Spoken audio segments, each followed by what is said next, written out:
పిఠాపురం పశువుల సంతలో ఉద్రిక్తత నెలకొంది. మున్సిపల్ అధికారులకు రైతులకు మధ్య వాగ్వాదం జరిగింది. మున్సిపల్ అధికారులు సచివాలయ సిబ్బంది ప్రతి వాహనాన్ని క్షుణ్ణంగా పరిశీలించి మార్కెట్ నుంచి బయటకు పంపించారు.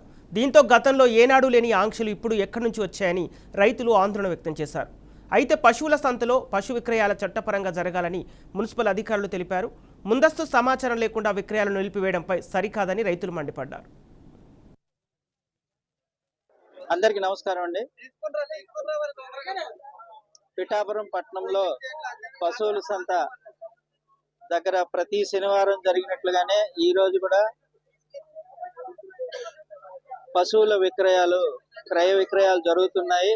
గత 5 వారాల నుంచి కూడా ఒక 16 మందిని టీంలేసి ఏ ఆవులు, ఏ గేదెలు, ఏ ఎనుములు, ఎద్దులు ఏవి అమ్మకం చేయాలి, ఏది అమ్మకం చేయకూడదని సంపూర్ణంగా తెలియజేస్తూ వస్తూ ఉన్నాము. ఈ రోజు కూడా అదే విధంగా చెప్పడం జరుగుతుంది. స్టాఫ్ అందరూ ఉదయం 6 నుంచి మధ్యాహ్నం 2 గంటల వరకు ఉంటున్నారు. ముఖ్యంగా ఇక్కడ కొనుగోలు చేసినటువన్నీ కూడా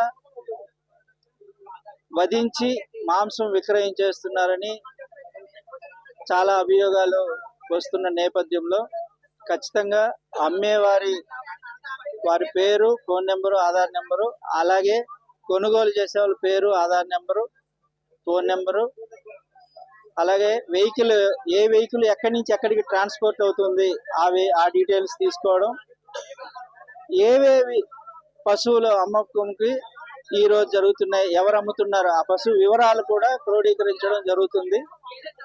ఈ నేపథ్యంలో రైతుల నుంచి ఈ రోజు ఎగ్జంప్షన్ ఇవ్వండి అనేది వచ్చింది. అది కుదరదు అని ఉదయం 8 నుంచి సుమారు 10 గంటల వరకు వాళ్ళకి తెలియజేసి ఆ వివరాలు పూర్తిగా నోట్ చేసుకున్న తర్వాతే పంపడం జరుగుతుందండి. దీంట్లో ప్రతి రైతులు కానీ పశువుల విక్రయదారులు కానీ గమనించాల్సిందిగా రిక్వెస్ట్ చేస్తున్నాం.